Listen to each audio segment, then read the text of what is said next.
kabyarana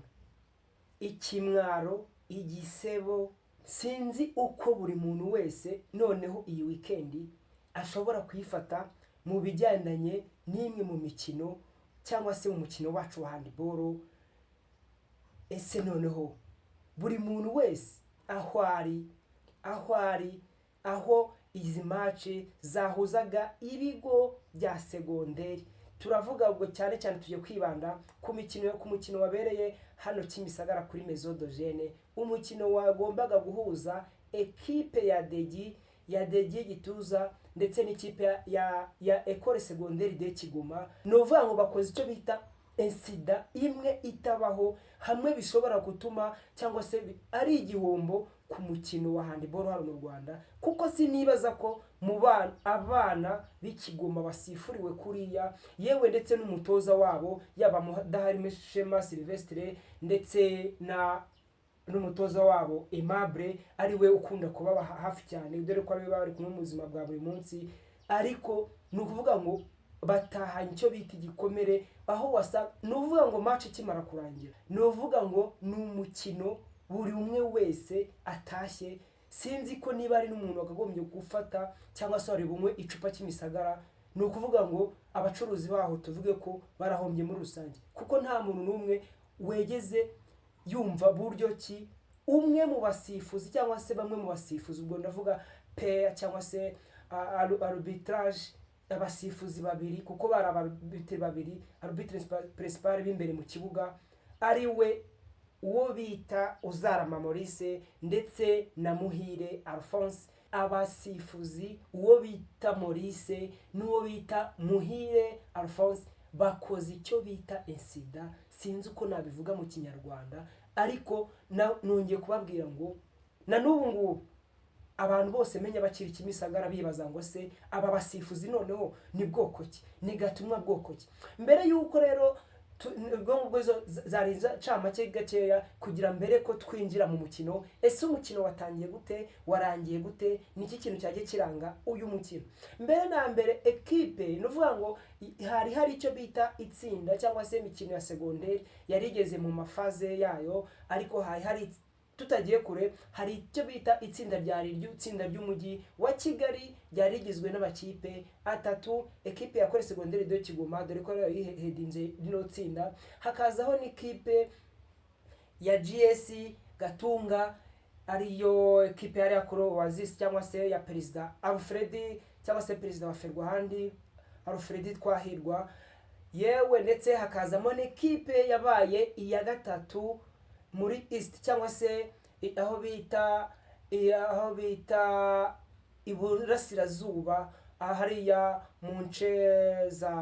za Degi. Nuvuga ngo equipe ya Degi niyo ya gatatu, bita biba ngombwa ko igomba kuza mu iri tsinda ryagomba kubera mu mujyi wa Kigali, ariyo imikino yagomba kuba uyu munsi. Nuvuga ngo rero tudatinze cyane, ari haba kwatoza abana bakinye bateguye izi match, ariko tubanze turebe ngo mu kibuga izi amakipe yose ko yakinaga yari amakipe agenda acungacunganwaho. Ese turatsinda gute? Imbere y'imatch zabaye mu gitondo, aho equipe nomeno uvuga ngo match numero ya mbere yahuje icyo bita Ecole Secondaire de Kigoma, aho yatsinze ibitego 26 ku bitego 16 bya GS Gatunga. Match ya kabiri yari match numero ya kabiri yahuje GS Gatunga na equipe ya Degi, birangira Degi itsinda ibitego 25 ku bitego 14 bya GS Gatunga. Nukuvuga ngo ubwo byumvikane, nuvuga ngo ese Kigoma yatsinze ibitego 26 ku bitego 11 bya GS Gatunga. Nuvuga ngo ubwo yari ifite icyo bita cyangwa se yari ifite ubwizigame, yari izigamye ibitego byayo 10. Nukuvuga ngo noneho match ya kabiri GS Gatunga yatsinze ibitego 14 ku bitego 25 bya Degi. Ubwo urumva ko Adegi igize icyo bita cyangwa se igize icyo bita kwizigamira y'ibitego 11, ubwo mu bikabirusha igitego kimwe Adegi. Ariko bakaba bafitanye umukino wa nyuma ari nawo umaze kubera kuri Maison de Jeune kano kanya Kimisagara, aho izi kipe zombi zagize ari Ecole Secondaire de Kigoma ivuga ngo baturusha baturusha igitego kimwe kugeza ubu ngubu kuri agregate, baturusha igitego kimwe, tugomba gukora cyane tukabikuraho. Ari cyo kintu bagomeje guhangana kumugeza guhera ku munota wa mbere, yewe ndetse kugeza ku munota ku igice cya mbere kirangiye. Ariko ubona ko ari amakipe yombi nyine n'amakipe ari kugenda gana, ariko bigaterwa n'iki? Bigaterwa n'icyo bita arbitrage. Mbere na mbere arbitrage,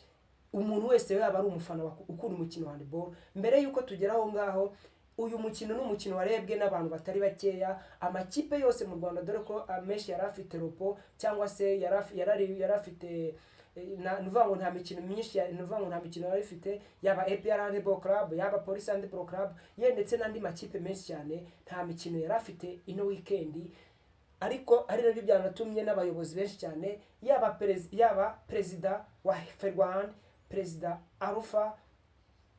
Arufa, yewe ndetse na SJ Pascal Tuyisenge, hakaza na Joel, yewe ndetse hakaza n'umutoza w'ikipe y'igihugu uwo bita Zowabi. Navuga ngo ni bamwe bari mu bantu baba bitabiriye uyu mikino yari kubera hano Kimisagara kuri Maison d'Ogene, ariko birangira buri muntu wese umukino mbega warangiye, buri wese wari ufite akanyabiziga ke yahitaga kuvuga ati menya n'icupa atanarinywera hano hafi Kimisagara. Ntago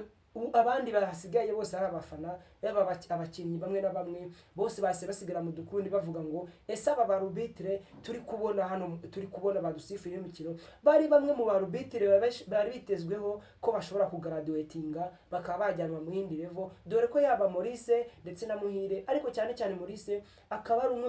mu basifuzi bari bitezweho kuba yagraduatinga, akaba yakegera bagenzi be Jacques ndetse na Gadi. Kugeza ubu ngubu bakoze icyo bita graduation, bari ku yindi level atari yo gusifura imikino hano, yewe bakaba muri yo gusifura imikino hano akaba ari kuvuga ngo ni ya mikino babona ko ishobora kuzateza impaka, bakavuga bati reka tuzihereze aba basore bacu bari kwitwara neza, bari ku rwego rwa Afurika, bari ku rwego rwo hejuru nyine, no mu minsi mike tuzaba tubona ari abasifuzi baduhagararira ku rwego rw'isi. Congratulation kabisa. Ariko icyo bita komisiyo ishinzwe akanama ka arbitrage hano mu Rwanda muri handball, turagira ngo buri umwe wese wari uri ku kibuga yavugaga ngo ese aba barubitre ubundi basanzwe barahembwa cyangwa nukuza bagasifura match, bakavuga ngo twe tugiye gusifura match ariko ikiravamo ni ukwirwariza. Bivuze iki? Ko nukora mu mufuka ukamukubita akabia cyangwa se ukamukubita agacupa arakagotomera match akayikurangiriza bitoroshye. Ariko tutirengagije ko hari icyo bita abatoza, twemeranwa buri muntu wese ko ikipe ya Ecole Secondaire de Kigoma ni imwe muri pipiniere ya mbere dufite hano mu Rwanda. Umukinnyi wese uvuyemo akajya gukina handi mu yindi kipe, ubona ko ari umukinnyi ugira icyo bita success, cyangwa se ugira icyo bita gutanga umusaruro mwinshi cyane muri ekipe agiyemo. Ariko bidakuyeho ko ekipe ya Ecole Secondaire de Kigoma ari ikipe ikomeye kandi imeze neza kugeza ubu ngubu mu makipe dufite muri segonderi, kandi afite abana batoya bazatanga akazi, yewe ndetse ku makipe amwe n'amwe, yaba muri ekipe ya under 18 cyangwa se under 20. Mwabonye ko ari amwe muri ekipe yatanze abana, ariko abana batanze icyo bita intsinzi ku rwego rwo hejuru, bakaba ari mu bikombe byatashye mu Rwanda. Kugeza ubu abana bavuye Kigoma mbega pourcentage nini cyane akaro bayifite mu kugira ngo mu kuba baratanze umusanzu mu kuba ibikombe byaratashye hano mu Rwanda. Ikintu kitezweho n'iki rero ni ukuvuga ngo icyo bita kanama gashinzwe icyo bita imisifure muri handball hano mu Rwanda. Turabinginze ngo aba basifuzi mugomba kubafatira ibihano, bikazagaragara kuri social media cyangwa se kuri platform za Ferwahan, muvuga ngo aba basifuzi yaba Uzarama ndetse na Muhire bafatiwe ibyemezo, bafatiye ibihano kuko bakoza amahajabu, bakoza amarorerwa ku rundi rwego. Nta n'umuntu ushobora kuvuga ngo yaba ari umuntu ufana handball avuye Kimisagara avuga ngo ibi bintu ntabwo bibaho. Nuvuga ngo bamwe rero twabibonye ko bamwe mu bayobozi b'umukino wa handball bari hano ku kibuga, nta n'umwe ruvuyemo, yaba ari abatoza bakuru b'ikipe y'igihugu, yaba coach Medal, yaba coach Anacre, yaba umutoza mukuru w'ikipe y'igihugu Zowabi, yewe ndetse akaba na perezida wa Ferwahan. Alfred Twahirwa, hakaza na SG Pascal, ndetse hakaza na Joel, yewe na bamwe mu bandi bareba cyangwa se abandi batoza bakuru bakomeye cyane ba Efron n'abandi bakomeye cyane barebaga n'umukino, bakavuga bati ese aba arbitre noneho niki. Ari nacyo kintu cyatumye umukino urangiye nta numwe wegeze uganira n'undi, buri wese wari ufite uko yaje yafashe uko yaje aritahira direct, kugira ngo hataza kuza kugira ibintu byinshi cyane abazwa, dore ko ari nacyo kimwe mu bintu byatumye bikomeza guteza rwaserera, aho uyu mukino umaze kurangira yaba umutoza Aimable ndetse na Kodo barangije bajya kuri begeraho kuri table yaho komiseri ushinzwe umukino yarari arbitre komiseri yari match irindirangira, amakipe yombi anganya ibitego 29, bivuze ko kubera ko Adegi yari yarushije GS Gatunga igitego kimwe, ari nacyo cyakomeje kuba iyo score nyine, ari cyo kintu bari bavuze bati arbitre bayiguriye kugira ngo tuze kuza nitutanganye, mu gihe turatunganyije Adegi irabifite avantage yuko izahura n'ikipe ya kabiri muri indi tsinda, mu gihe Eseki ikubera kube ya kabiri izahura n'ikipe ya mbere muri indi tsinda. Ubwo urumva ko bivuge ngo ishobora kuzahura wenda hagati ya GS Tabago cyangwa se n'indi kipe ikomeye yaba cyangwa se TSS Mutenderi. Aho ngaho icyo ngicyo amahirwe yo kuzavamo arahari, ariko ni ukuvuga ngo match kimara kurangira ariho na soreza ikiganiro, umutoza bitwa Aimable ndetse n'uwo bita Kodo batonganye, baratongana ku rwego rwo hejuru, baravuga bati batongana ku rwego rwo hejuru nyine bitutsi kandi ubona bombi, yaba Kodo ni umuntu w'umupapa, yaba na Aimable nubwo se atari umupapa ariko ni umuntu ufite experience mu gutoza abana. Mbabwira ngo rero iyo umukino wa handball aho ugereye cyangwa icyo bita icyo bita Ferwahand yakagomye gufata imyanzuro, ni ukuvuga ngo si ukuvuga ngo igomba gufata umwanzuro kuri arbitrage, yewe ndetse na komisiyo ishinzwe gushyiraho cyangwa se akanama gashinzwe gushyiraho arbitre kagafatira ibihano, yaba ari arbitre Muhire ndetse na Uzarama Maurice basifuye umukino wa none. Kandi byavuzwe ko atari uyu match ya none gusa, ahari akandi kantu kanyuma kagasamusamu ntashatse kubabwira none kagiye karanga abantu bakinyi, ko kagiye karanga muri bano ari na arbitrage, ko yuko nyuma yuko abatoza baya makipe yaba Eseki ndetse na Adegi bamaze gutongana, ku ruhande rwa Kodo wari urimo kuyobora ekipe ya Adegi aza avuga ngo njyewe ndava hano ari uko mumaze kwandika ikarita muyiha coach Aimable akamubwira ngo ibyo ngibyo ntabwo bishinzwe, ariko nshimira mbere na mbere umusifuzi cyangwa se arbitre principal wari uyoboye uyu mukino, cyangwa se wari uyoboye bano ba arbitre bari gusifura umukino Kimisagara, Dieudonné, kuba yashoboye guhosha intambara yababwiraga ngiye narindi impande zabo, ababwira ngo ariko murimo murapfiki ko akanama gashinzwe arbitrage ariko tugomba kwagezaho raporo, noneho tukandika raporo yewe ndetse no kubuyobozi kabugeraho, kuko abayobozi bose bari banahari bagafata icyemezo gikwiye. Ariko ibyo ngibyo ntabwo bakomeje kubyumva, kuko bakomeje mu bintu byo gutongana, ubona ko hari icyo nyine buri wese yavugaga ngo nuva ku ruhande rwa Aimable yavuga ngo yarekaramaga ko yasifuriwe nabi, ariko Koda akamubwira ngo ibyo ngibyo nta kibazo, kuba wenda wasifuye nabi nta kibazo, twebwe ubwo ngubwo nuvuga ngo dira uko yagenze uko nguko. Ariko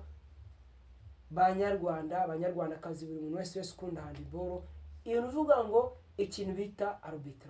arbitrage niye mpamvu ituma ishobora gusifura abana aribo dutezeho handball cyangwa umukino w'ejo ikabasifura nabi igeze kuriya, yewe ndetse noneho bigatanga ishusho mbi ku mutoza mukuru w'igihugu Zohabi wari uhibereye yarebye match ya mbere, yewe ndetse n'iya Nyakabanda yayirebye, urumva ni ikihe kintu gituma ese arbitrage muri handball ihembwa amafaranga makeya ku buryo ariho kintu cyatuma bavuga ngo ngewe ndaza gusifura nk'umwarbitre wenda nzi ko uriya na 2020 wenda mugiye muri ferwa handi bampereza 5,000 ya cyangwa se wenda nibyo bampereza ariko kintu cyatuma abasifuzi basifura nabi ari nacyo kintu wenda ngaruka imbere gatoya nko muri football mu minsi yashize muri football abasifuzi basifuraga nabi bakavuga ngo wowe usubira sife nabi tuguciye amandi y'amafaranga angana gutya yewe ndetse ukanahagarikwa igihe kingana gutya. Ndumva aricyo kintu muri handball kugeza ubu ngubu nuvuga ngo akanama gashinzwe gushyira abarbitre kakaba kajya kabafatira ibihano yewe ndetse guhera no kuri match bukabafatira ibihano n'abandi batasifuye bazasifura match z'ubutaha bakabona yuko gusifura ari gusifura neza no guteza handball imbere no guteza imikino cyangwa se umukino wa handball hano imbere mu Rwanda. Yewe ari ndetse ari nako niba hari umufana bigaragara ko niba hari umufana wari waje ku kibuga akabona basifurirwa gutya ntabwo ejo azavuga ngo ngiye kohereza umwana wanjye ku kibuga paka azavuga ngo okay umwana wanjye ejo azagenda kine abakina neza ariko umuarbitre azamusifura nabi atume kariyeri yiwe irangira. Ibyo rero ni ibintu byakagombye gucika guhera ubu ngubu ari nacyo kintu cya gusa abarbitre mwasifuye umukino wa none mwumve ko mwatahanye amanota makeya mutahanye icyo bita mwasuzuguwe ahantu hose muzajya mugera buri wese azavuga ngo uriya n'umwanzi wa handball naga ari umukunzi wa handball. Handball rero dusifure neza dukine neza kandi umutima mwiza uyu ukoranye ikintu utanga umusaruro mwiza. Komeza rero kubabwira ngo mukomeze kugira weekend nziza ariko abatashoboye gusomera agacupa cy'imisagara kubera umukino mubi mwabonye na arbitrage nuvuga ngo kubera umukino mubi watewe na arbitrage mbi twarebye ntabashoboye kugira agacupa afatira cy'imisagara. Komeza kubifuriza weekend rero ikiganiro akagaruka ciao ciao.